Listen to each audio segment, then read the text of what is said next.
ফাকাদ আবা। আল্লাহ রাসূল সাল্লাল্লাহু আলাইহি ওয়াসাল্লাম বললেন, আমার সব উম্মতেরাই জান্নাতে যাবে, তবে যারা জান্নাতে যেতে চাইবে না তারা বাজে। সাহাবারা প্রশ্ন করলেন, ইয়া রাসূলুল্লাহ, কারা জান্নাতে যেতে চায় না? আল্লাহ রাসূল সাল্লাল্লাহু আলাইহি ওয়াসাল্লাম বললেন, মান আতাআনি দাখালাল জান্নাহ। যে আমার আনুগত্যতা করলো, যে আমার অনুকরণ করলো, আমার অনুকরণ করলো, আমি যা বলি তাই বলে, আমি যা করি তাই করে, এইভাবে যারা চললো, মান আতাআনি, যে আমার আনুগত্যতা তার করলো, সেই জান্নাতে গেল, সেই জান্নাতে যাবে। ওয়া মান আসানি ফাকাদ আবা। আর যে আমার অবাধ্য হবে, আমি যা বলিনি তা বলে, আমি যা করিনি তা করে, ফাকাদ আবা, সেই হলো জান্নাতে যেতে অস্বীকার করলো। তো সে নিজেই জান্নাতে যেতে চায় না, তো যাবে কবে? নাউযুবিল্লাহ বলেন। কাউকে আল্লাহ তাআলা জোর করে জাহান্নামে ফেলে দেবেন না, জান্নাত থেকে কাউকে বের করে দেওয়া হবে না, বরং আল্লাহ তাআলা গফফার, রহমান। গুনাহ করেও ঈমান নিয়েও যদি কেউ কবরে যায়, গুনাহ পরিমাণ বা সামান্য কিছু পরিমাণ শাস্তি দিয়ে হলেও তাকে জাহান্নাম থেকে টেনে জান্নাত দান করা হবে। কিন্তু আল্লাহ তাআলা জান্নাত থেকে কাউকে জাহান্নামে ফেলবেন না। সুবহানাল্লাহ বলেন। এজন্য কোরআনে আল্লাহ তাআলা বলেন, ওয়া মান যুহজিহা আনিন নারি ওয়া উদখিলাল জান্নাতা ফাকাদ ফাজ ওয়া মাল হায়াতুদ দুনিয়া ইল্লা মাতাউল গুরুর। আল্লাহ তাআলা বলেন, এইভাবে জাহান্নাম থেকে টেনে হিচড়েও যদি কাউকে জান্নাতে ফেলে দেওয়া হয়, জাহান্নাম থেকে টেনে হিচড়ে বের করেও যদি কাউকে জান্নাতে দেওয়া হয়, তাহলেও সে সফল কাজ, সে সফলতা পেয়ে গেল। সুবহানাল্লাহ। আর যাকে প্রটোকল দিয়ে সম্মান দিয়ে নিয়ে যাওয়া হলো, সেটা তো আরো উপর র্যাঙ্কের। সুবহানাল্লাহ বলেন। জান্নাতে ঈমানদার বান্দাদেরকে আল্লাহ তাআলা জান্নাতে ঢোকাবেন কিভাবে? কিছু ঈমানদার আছে যাদেরকে সম্মানে সম্বর্ধনা দিয়ে নেওয়া হবে, একাধিক দরজা খুলে দেওয়া হবে। সুবহানাল্লাহ বলেন। যেমন হাদিস শরীফে আল্লাহ রাসূল সাল্লাল্লাহু আলাইহি ওয়াসাল্লাম বললেন, যে মহিলা 5 ওয়াক্ত নামাজ ঠিকমতো আদায় করে, রমজানের সবকটি রোজা ঠিকমতো আদায় করে, নিজের আবরুকে, অঙ্গ প্রত্যঙ্গ, দেহের অংশগুলোকে হারাম কার্যকলাপ থেকে হেফাজত করে এবং তার স্বামীর আনুগত্যতা করে, আল্লাহ রাব্বুল আলামিন তার জন্য জান্নাতের সবকটি দরজা খুলে দেবেন, সে যে দরজা দিয়ে চাই ঢুকতে পারবে। সুবহানাল্লাহ। এভাবে অনেক ঈমানদার ভালো মানুষদের জন্য, মুত্তাকি পরেজগার আল্লাহর নৈকট্যতম বান্দাদের জন্য এভাবে একাধিক দরজা খুলে দিয়ে জান্নাতের দিকে আহ্বান করা হবে। এগুলো হচ্ছে প্রথম সারির, প্রথম স্তরে। আবার কিছু ঈমানদার ঈমান আছে, কিছু গুনাহ করে ফেলেছে, গুনাহ পরিমাণ কিছু শাস্তি আল্লাহ তাআলা দেবেন, কিছু শাস্তি আল্লাহ তাআলা দেবেন। কিন্তু তারপরও শাস্তি পাওয়ার পরেও যেহেতু ঈমানদার, আল্লাহ রাব্বুল আলামিন সর্বশেষ আল্লাহ রাসূল মুহাম্মদ সাল্লাল্লাহু আলাইহি সাল্লামকে বলবেন যে আপনার উম্মতের যার মধ্যে আপনার পরিমাণ ঈমান আছে তাকেও জান্নাতে নিয়ে চলে যান। সুবহানাল্লাহ। তবে হ্যাঁ, এটাও বুঝতে হবে, আমরা এই কথা শুনে অনেকে মনে করি নামাজ পড়ে না, রোজা করে না, যে নবী তো শাফাআত করবেন, গুনাহগার হলো। আরে গুনাহগার হলো নবী শাফাআত করবেন, কোন গুনাহগার? বেঈমান গুনাহগার না। গুনাহ করেছে কিন্তু ঈমান ঠিক আছে, গুনাহকে গুনাহ মনে করে করেছে, গুনাহ করেছি কিন্তু অনুতপ্ত হয়েছে, বা মনটা নরম, নাকি মাথাটা হ্যাং হয়ে আছে যে গুনাহ করে ফেলেছে, কিন্তু ওই রকম বেঈমান না যারা গুনাহকে খারাপ ভালো মনে করে, নাউযুবিল্লাহ, বা স্বাভাবিক কাজ মনে করে। আল্লাহ তাআলা যেটাকে হারাম করে দিলেন সেটাকে হালাল মনে করে, আবার ওইটাই হালাল হোক হারাম না হোক সেটার জন্য কথা বলে, নাউযুবিল্লাহ বলে। সেটাকে গুনাহগার হলো না বেঈমান হলো? গুনাহগার হলো না বেঈমান হলো? সে নামাজি হলেও বেঈমান হবে। কোরআন হাদিসের কোন হালালকে যদি কেউ হারাম ঘোষণা করে, কোন হারামকে যদি কেউ হালাল ঘোষণা করে, কোন হালালকে হারাম ঘোষণা করে, আল্লাহ তাআলা যেটাকে বৈধ করেছেন সেটা যদি কেউ অবৈধ ঘোষণা করে, আল্লাহ তাআলা যেটাকে অবৈধ ঘোষণা করেছেন সেটাকে যদি কেউ বৈধতা দেয়, যারা এর সাথে জড়িয়ে থাকবে, এটার সাথে সম্বন্ধে কি বলে আপনার একমত পোষণ করবে, সবগুলো বেঈমান হবে, বেঈমান হয়ে কবরে যাবে, তাদের তওবা করা ওয়াজিব হয়ে যাবে। যদি না করে যায়, আপনি আমি জানাজা পড়ি আর না পড়ি, আপনার আমার মতো 2-3 ডজন পীর সাহেব তার জন্য দোয়া করুক আর না করুক, তার জাহান্নাম কেউ ঠেকাতে পারবে না। নাউযুবিল্লাহ বলেন। তাই বুঝে শুনে আমার ইয়াং জেনারেশন, আমার যুবকেরা যুবতীরা বুঝে শুনে চলবে। গুনাহ করে ফেলেছো, তওবা করো, আল্লাহ মাফ করবেন। কিন্তু সেই অন্যায়টাকে ন্যায় মনে করা, বা সেই অন্যায়টাকে সাধারণ কাজ মনে করা, বা সেই অন্যায়ের বিরুদ্ধে যারা কথা বলছে তাদের সাথে ক্রিটিসাইজ করলে বেঈমান হতে হবে। ফরজ ওয়াজিব তো দূরের কথা, আল্লাহ রাসূল সাল্লাল্লাহু আলাইহি ওয়াসাল্লামের পক্ষ থেকে বিশ্বস্তভাবে যে সকল নকল বিষয়ে প্রমাণিত হয়েছে সেটাকেও যদি কেউ ক্রিটিসাইজ করে, তার ঈমান বরবাদ হয়ে যাবে। নাউযুবিল্লাহ বলেন। খবরদার, আল্লাহ রসুলের আদর্শের কোনো ব্যাপার নিয়ে ক্রিটিসাইজ করবে না। মানতে পারোনি, তুমি অন্যায় করেছো, মাথা ফাইট করে রাখো।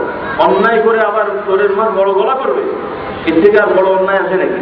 বাংলা একটা কথা বলে, চোরের মায়ের বড় গলা। ওর বেটা চুরি করেছে, ওর গলায় বড়। নাউজুবিল্লাহ বলে। নিজে চুরি করে নিজে আবার ফেরেশতা সাজো, নিজে অন্যায় করে আরেকজনের ঘাড়ে অন্যায় চাপাও। আদালত ইনসাফ কাকে বলে বুঝে না। আল্লাহ রসুল সাল্লাল্লাহু আলাইহি সাল্লাম বললেন, সাবধান হও, তোমাদের অনেকেই বিভিন্ন বিষয় নিয়ে আমার কাছে বিচার চাইতে আসো, আমি তোমাদের কথা শুনে বিচার করি।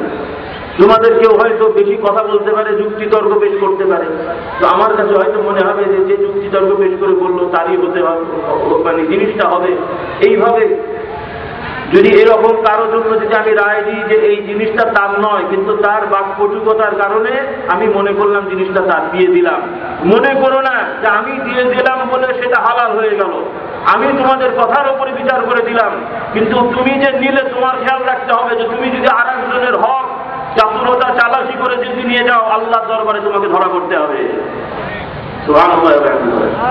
আল্লাহ নবী নিজে বিচার করে দিলেন, কারণ তিনি তো গায়েবের মালিক না, তিনি মানুষের কথা সাক্ষী প্রমাণে বিচার করে দিলেন। তো সাক্ষী প্রমাণে ব্যাপারে কোন অনেক মানুষ আছে নিজের হক কিন্তু বুঝিয়ে বলতে পারেনি, সাক্ষী প্রমাণ হাজির করতে পারেনি, তো কোর্ট আর কি করবে? রায় একটা দিয়ে দেওয়া হবে, কিন্তু তার মানে এটা না যে কোর্ট রায় দিয়েছিল বলেই এটা আমার হয়ে গেল, কিন্তু আমি জানি না এটা, আমি জানি এটা আমার নয়, কি আমার হবে এটা? ওই হাইকোর্ট, সুপ্রিম কোর্ট, 14 গোষ্ঠীর কোর্টও যদি রায় দেয়, তাহলে আল্লাহর কোর্টে ফেসে যেতে হবে। কার কোর্টে ফেসে যেতে হবে?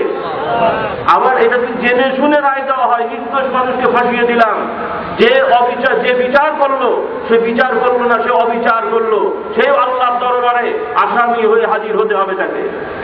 এত সহজ মনে করেন না, এত সহজ নয়। আল্লাহ রাব্বুল আলামিনের দরবারে সামান্য শস্য পরিমাণ, অনুকণা পরিমাণ আমল আল্লাহ দরবারে ধরা করবে, সেটার জন্য কাউকে জাহান্নামে যেতে হবে, আবার কার তকদীর খুলে যাবে, জান্নাতে চলে যাবে। সুবহানাল্লাহ। এরকম বর্ণনা আছে কিছু কিছু লোকদের আমলে ফেরেশতাদের রিপোর্টে দেখা যাবে লোকটা জাহান্নামী। আল্লাহ তাআলা বলবেন যে ফেরেশতারা আমার বান্দার কিছু আমল আমার কাছে আছে, তোমরা জানো না, এটা যোগ করে দাও, লোকটি জান্নাতি হয়ে যাবে। সুবহানাল্লাহ। তাহলে আল্লাহ রাব্বুল আলামিন বিচার করবেন, তার কোন সৃষ্টির উপরে নির্ভর করে নয়। আল্লাহ তাআলা তার বিচার তিনি স্বয়ং সম্পূর্ণ নিজের ইলমে করবেন। সুবহানাল্লাহ বলেন। নবীরা শাফাত করবেন, কিন্তু আল্লাহ তাআলা অনুমতি দেবেন, এ নবী আপনি অমুকের জন্য শাফাত করেন। হে রাসূল, এদের কথা বলবেন না, এরা আপনার উম্মত না, আপনি জানেন না এরা কি করেছিল। সুবহানাল্লাহ। এটা নবীর মর্যাদা।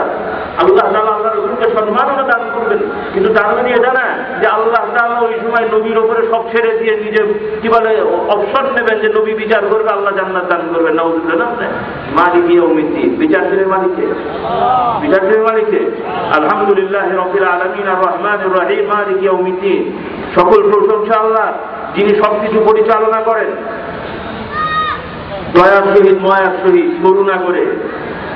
আলহামদুলিল্লাহ রাব্বিল আলামিন। সকল প্রশংসা সেই আল্লাহ, যিনি तमाम জগৎ সমূহ পরিচালনা করেন, দেখাশোনা করেন, লালন পালন করেন, দয়া করে, মায়া করে। তিনি দয়ালু, দয়াবান। সকলে বলুন সুবহানাল্লাহ।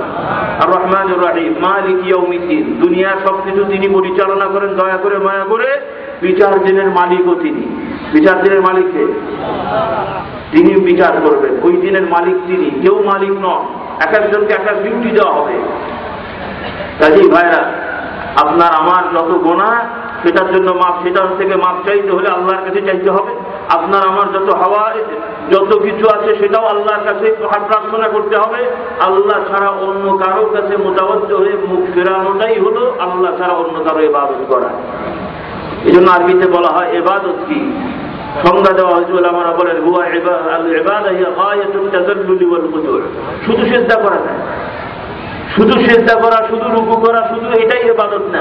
আপনি কোনো কাজ, ফিজিক্যাল কাজ করলেন না, কিন্তু অন্তরে আপনার আকুতি মিনতি প্রকাশ করলেন আল্লাহ ছাড়া অন্য কারো কাছে, এটাই হলো তার ইবাদত হয়ে গেল। আপনার আমার অন্তরে আকুতি মিনতি চূড়ান্ত ভাবে প্রকাশ করতে হবে একমাত্র কার কাছে? কার কাছে? আল্লাহ ছাড়া কোন সৃষ্টির কাছে এটা প্রকাশ করার মানেই হলো তার ইবাদত করা। আর এই ইবাদত যে করবে, সে আল্লাহর সাথে শিরক করলো, মুশরিক হলো। আর এই শিরক যে করবে, তার সকল আমল কর্ম বরবাদ হয়ে যাবে। নাউযুবিল্লাহ বলেন। তো ভাইরা আসুন, আমরা ঈমান এনেছি মুহাম্মদ রাসূলুল্লাহ সাল্লাল্লাহু আলাইহি সাল্লামকে শেষ নবী বলে স্বীকার করে নিয়েছি। এই কথার উপর আমরা দৃঢ় থাকবো, রাজি আছি সকল ইনশাআল্লাহ। এবং ইসলামই একমাত্র আল্লাহর পক্ষ থেকে বিধান, দিন, এটাকে ইয়াকিন করতে হবে। অন্যরা তাদের সাথে ঝগড়া বিবাদ নয়, তাদেরকে আল্লাহর পথে ডাকতে হবে। আমাদের সাথে কারো ঝগড়া নেই, যদি হতো তাহলে তো, যদি ঝগড়া হতো তখন যদি বলতাম যে তাদেরকে জান্নাতে যেতে দেবো না, আমরাই থাকবো তোরা ঢুকবি না, তাহলে না ঝগড়া হতো, মারামারি হতো। ইমানদার মুসলমান তো তা বলবে না, কি তাই বলবে নাকি যে আমরাই জান্নাতে যাবো, অন্য কাউকে ঢুকতে দেবো না, এরকম নাকি? বরং ইমানদার মুসলমান বলবে আমিও আল্লাহর পথে থেকে জান্নাতে যাওয়ার চেষ্টা করি, ভাই তুমিও এসো। কথা ঠিক না ভাই? ঠিক। তাহলে ঝগড়া হলো কোথায়? আপনি খেতে না দিলে নাই, ঝগড়া হলো। যদি বলেন আমিও খাই তুমিও খাও, তাহলে ঝগড়া হবে নাকি? তাহলে অমুসলমানের সাথে ঝগড়া তো ইমানদার মুসলমান করে না, বরং তারা হয়তো পায়ে পা দিয়ে ঝগড়া করতে পারে, কিন্তু ইমানদার মুসলমান কখনো ঝগড়া করে না। হ্যাঁ, যদি ইমান মুসলমান নামে নিজের স্বার্থ হাসিল করার জন্য ঝগড়া করতে পারে। হলো তো চাই, হলো তো চাই। কি দেশে ছিলেন সেটা মনে নাই, বড়রা তো জানেন। কি দেশে ছিলেন ভুলে গেলেন? ইমান ইসলামের দোহাই দিয়ে, ইসলামী জাতীয়তাবাদের দোহাই দিয়ে আল্লাহ তাআলা আপনাদেরকে স্বাধীন করে দিলেন, কিন্তু কিছুদিন পরে সব ভুলে গেলেন, স্বার্থের জন্য যা খুশি তা করে বেড়ালেন। নাউযুবিল্লাহ বলেন। তাই করা হয়েছে না হয় নাই? কথা বুঝছেন না বোঝেন নাই? স্বার্থের জন্য ঝগড়া করলেন। ও তার মানে আসল কথা হলো যে ওদের ডান্ডা খাওয়ার জন্য তোমরা আলাদা হয়েছো, আল্লাহর বান্দা হওয়ার জন্য না। যদি তাই হতে তাহলে এই অবস্থা হলো কেন? নামে মুসলমান হবে, গরুর গোশত খাবে আর মজা করবে, দিন মানবে না, আলাদা হয়ে এখন নিজেরা চোর, তিনি চোর, তিনিও এখন নেতা হয়ে বসে আছেন। নাউযুবিল্লাহ বলেন। এই সমাজে কি উন্নতি হবে নাকি? হ্যাঁ, আগে নিজেদের ঠিক করেন কারা কার পিছনে দৌড়াবেন, আগে ঠিক করেন কার পিছনে দৌড়াবেন। কুকুর বিড়াল সমতুল্য যে মানুষগুলো তাদের পিছনে দৌড়ালে এই সমাজে আরো অবনতি হবে, উন্নতির চিন্তা করবেন না। ওই যতই দিন বদলান কুকুর ছাগলের দিকে যাবেন, বিল্ডিং হবে, কিন্তু সেই বিল্ডিং এ কুকুর শয়তান গুলো বাস করবে, এয়ার কন্ডিশনের মধ্যে কুত্তা ছাগল থাকবে, কোনো মানুষ থাকবে না। নাউযুবিল্লাহ বলেন। মানুষের সমাজ তৈরি করে, আল্লাহর বিধান মানলে এই মানুষগুলো মানুষ থাকবে, আর আল্লাহর নিয়ম না মানলে মানুষগুলো পশু থেকে অধম হবে। নাউযুবিল্লাহ। সেই পশুত্ব থেকে রেহাই কেউ পাবে না। তাই এখনো সময় আছে, আসুন আল্লাহর পথের প্রতি হন, মুসলমান হন, যেমন হওয়া দরকার, যেমন হওয়া দরকার তেমন মুসলমান হন। নিয়ামত আল্লাহ দেবেন। নিয়ামত কে দেবেন? নিয়ামত কে দেবেন? আপনার আশপাশে আছে, কিন্তু কপালে জুটবে না তো, আল্লাহ দেবেন না তো, কেন দেবেন? যা দিয়েছেন এটাই যদি এই অবস্থা হয়, তাহলে আরো দিলে কি হবে? আরো দিলে তো ধরাকে সরা মনে করবেন, মানুষকে তো অমানুষ মনে করবেন, এখনই তো মনে করা হচ্ছে। আল্লাহ তাআলা আমাদের হেদায়েত করুন, সকলে বলুন আমিন। তো ভাইরা আসুন, আমার যুবক ভাইরা, আমার মা বোনেরা, মুসলমান হও, মুসলমান হওয়ার মতো হও, আল্লাহর পথের প্রতীক হও। গুনাহ করেছো, আল্লাহ তাআলা মাফ করে দেবেন, এটা আল্লাহ তাআলা আহ্বান করে বলছেন। সুবহানাল্লাহ। তুমি যত টেনশন করো, তুমি যত পিছিয়ে যাও, আল্লাহ তাআলা গুনাহগার বান্দাকে তত বেশি ডাকেন। সুবহানাল্লাহ। আপনি আমি আল্লাহর আহ্বানে যদি সামান্য